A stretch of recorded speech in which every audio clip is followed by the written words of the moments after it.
The LC-3 environment provides a way to call a block of code repeatedly within your main code using the jump subroutine or JSR instructions we can see here. This block up here is our main code, and down here, starting with the label, we have defined a subroutine. Now this subroutine has the label to start, all the lines of commands to run, and then ends in an RET instruction, which will return back to the main program. It's important to include in your subroutines in our class a comment that defines what's expected to be in registers and where the results are going to be stored. Because we don't have things like parameter or return values here. So the registers, which we use for many different things in our program, are also used as a way of supplying input information or parameters to the subroutine and having the results of that subroutine pass back to the main so that it can do with it whatever it needs to do. This is a very simple example. So looking at the subroutine itself, so it's going to double the value in R2. The inputs, or what the main program needs to do before calling the subroutine, is to place a value in R2 that the main program wants to double. And the output, or the return value, is going to be placed in R2. This is important for understanding in the main program how to use this subroutine. Because again, we're sharing registers between the main program and the subroutine, it needs to be clearly defined here where to put data and where to expect the results so the main program can do its thing.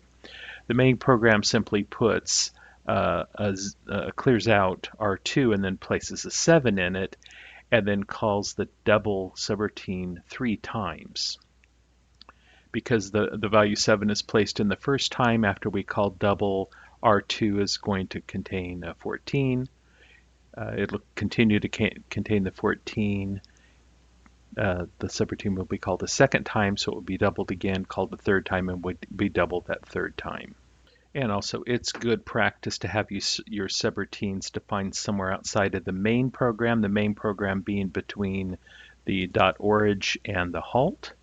So this is considered our main program when working with subroutines, and then somewhere down below halt, but before the .end pseudo-op, is where we can define our subroutines.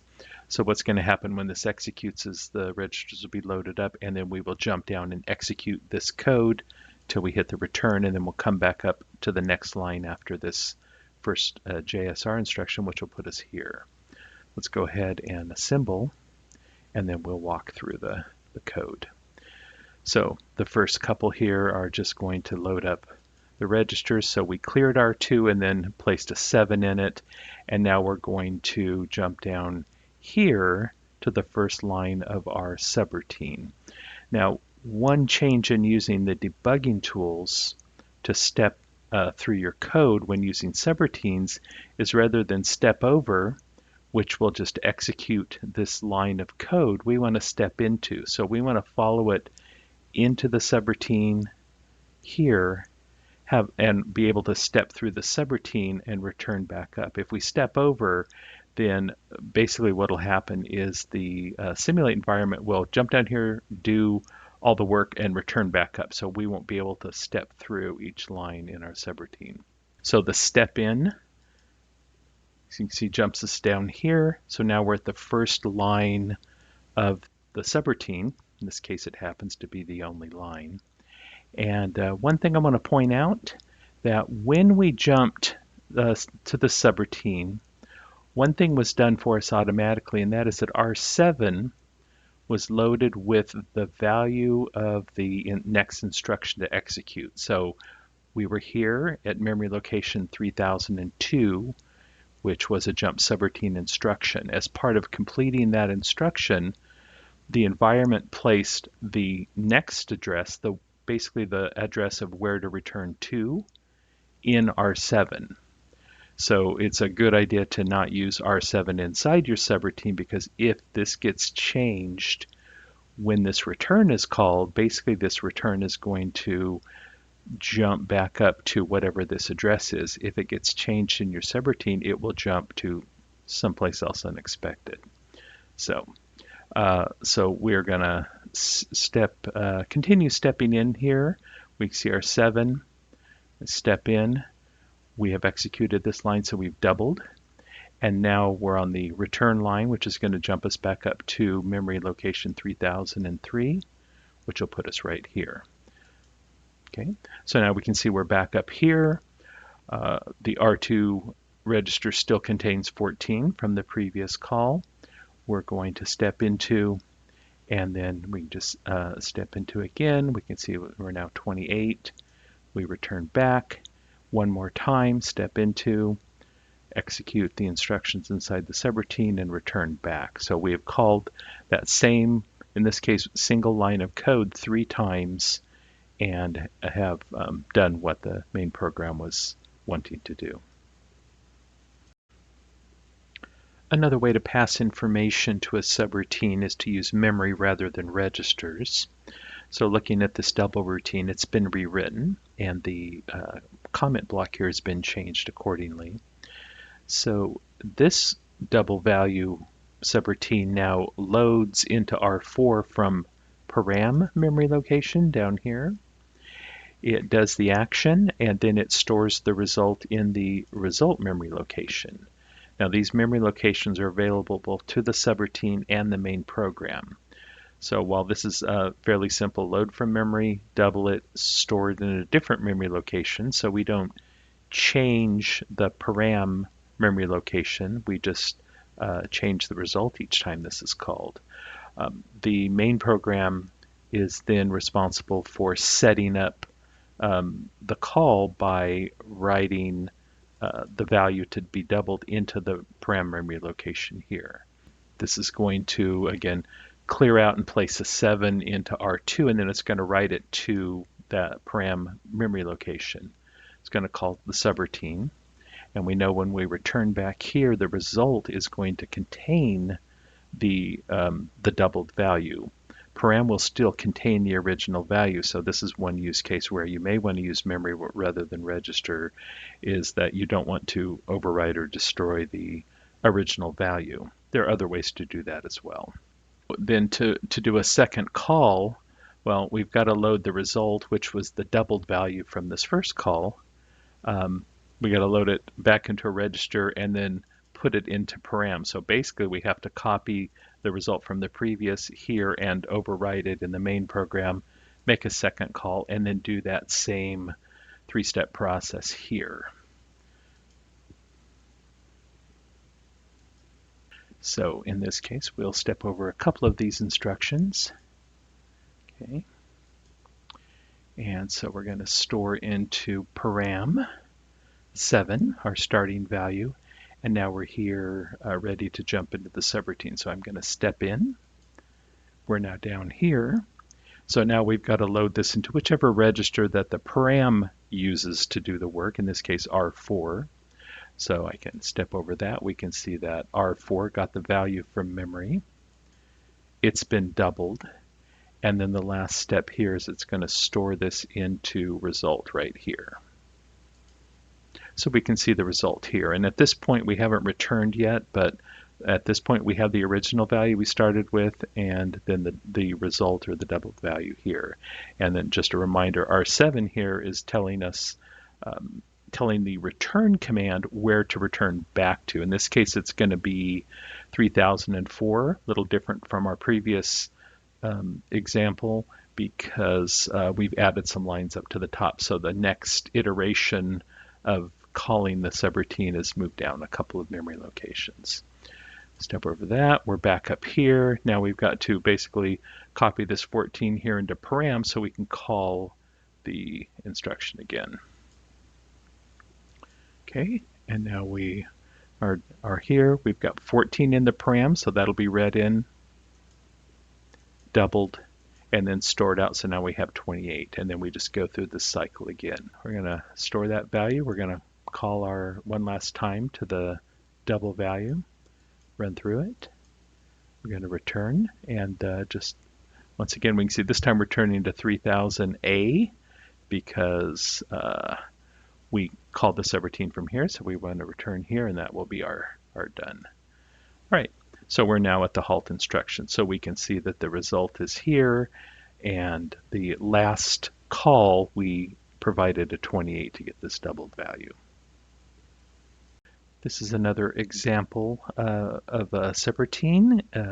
In this case, the subroutine still double value, but is a much more complicated subroutine because it does more. This again is where the block of comments up above is going to help us understand what it's doing, and then we can look at the code. So this doubles the value just like it did before. However, in this case, it doubles it multiple times. So we can see that we still take a param from memory like the other examples did, but it also uses a register. So this uses both memory and register to complete its function. And this register R3 contains the number of times to double the param value. The output is still back into the result memory location. So we can see that we have a loop here, and the main program will have put some value in R3, and we're going to, after doing the double function here, we're going to decrement R3. And as long as R3 is still positive, we're going to loop back up and do it again. So we're going to loop here some number of times based on the value placed in R3 from the main program, and double repeatedly. Once we fall out of this loop, when R3 goes to 0, then we're going to drop through, and we're going to store the value in a result, and then we're going to return. The main program is a little bit simpler now, so we clear out and then place a 7 in R2, and then we write that to memory, so our memory location has the value to work with. We also set R3 to how many times we want to loop and double once we get inside the double value subroutine. So then we call it.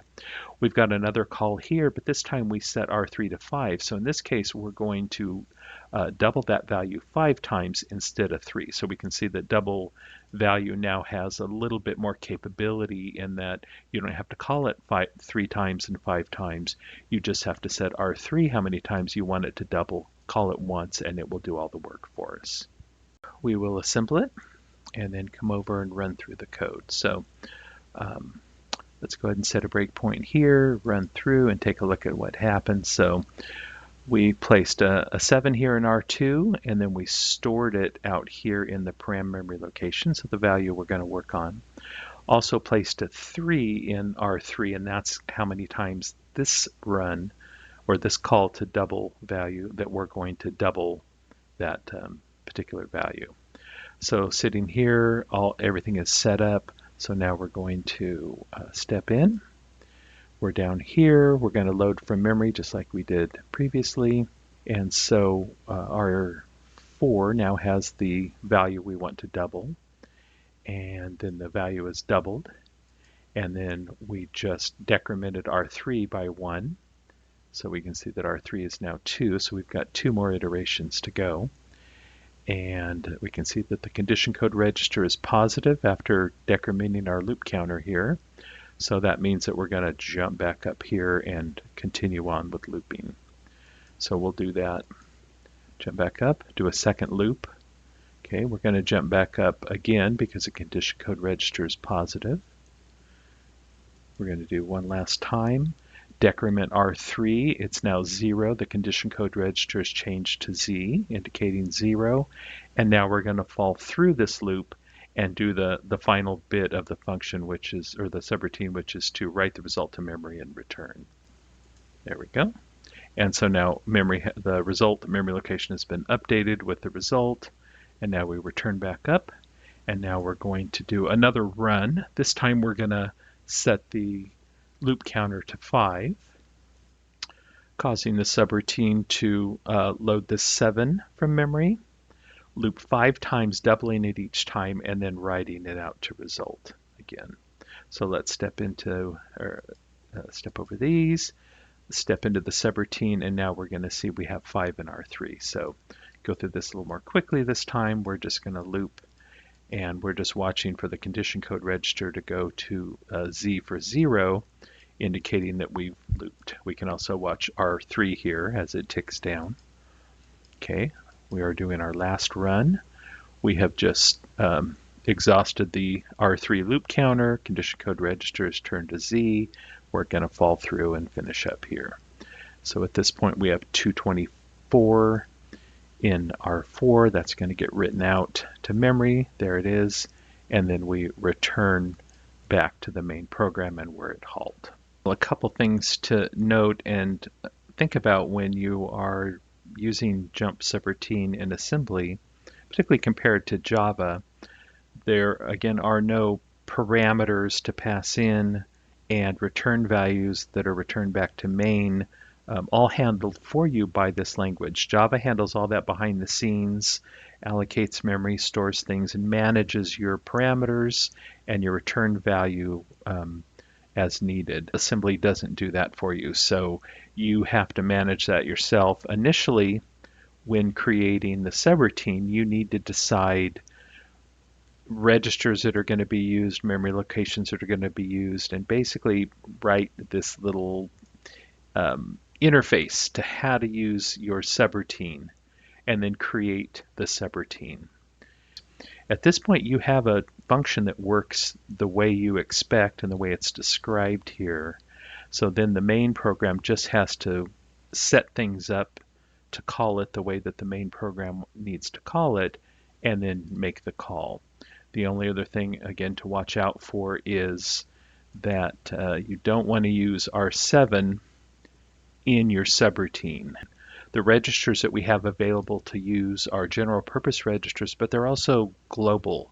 That means the main program, any subroutines, any trap routines, any code that's running has just these 8 registers, and whatever is in them set by the main program or set or changed by a subroutine.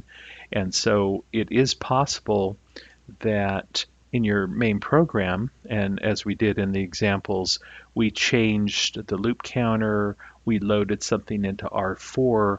When we returned back to the main program, R4 was still the value that we set in the subroutine.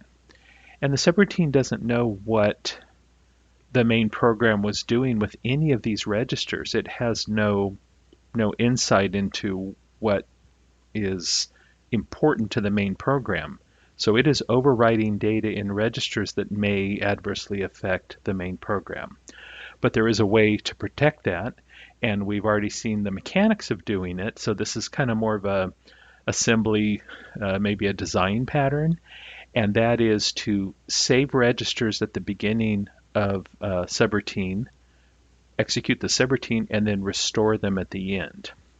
Now you only ever save the registers that you change. So I can see starting right here, the main part of the subroutine, that R4 is modified and R3 is modified. So I don't need to safeguard all the registers, just the ones that get changed inside the subroutine. So at the very beginning of the subroutine, those registers are going to be stored. I don't know what's in them. I don't know if anything is important here as the subroutine, but I'm just going to save them to be safe so that I don't adversely affect the main program once we return back out.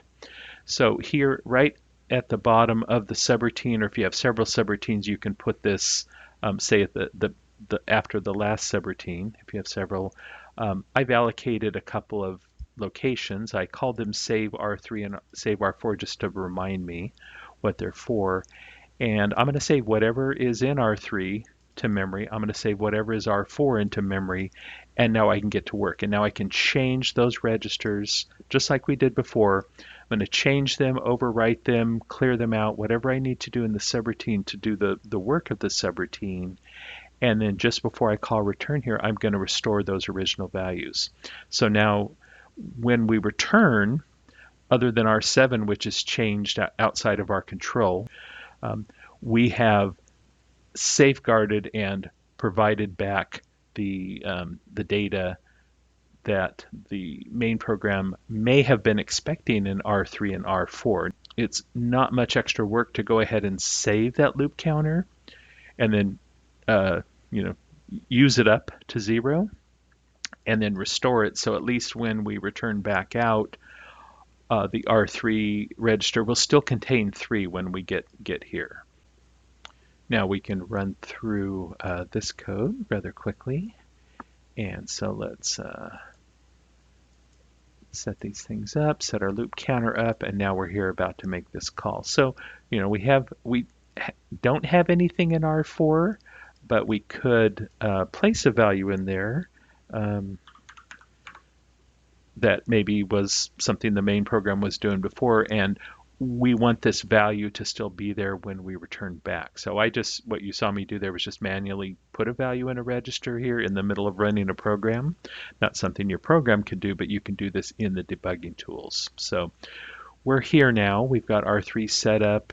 We have a value in param, and you can see we have these 2 memory locations allocated just for the subroutine. So now let's step in, and what we're going to see happen here now that we're down here in the subroutine is the values in R3 and R4 were saved here. Now we're going to run through and one of the first things we do is overwrite R4 with the data in param, so we destroy that value that the main program had set in here. So now I can run through here kind of quickly. In fact, I think I'm just going to set a breakpoint right here and let this thing chug through and do its thing. So it's gone through, it's consumed the loop counter down to 0.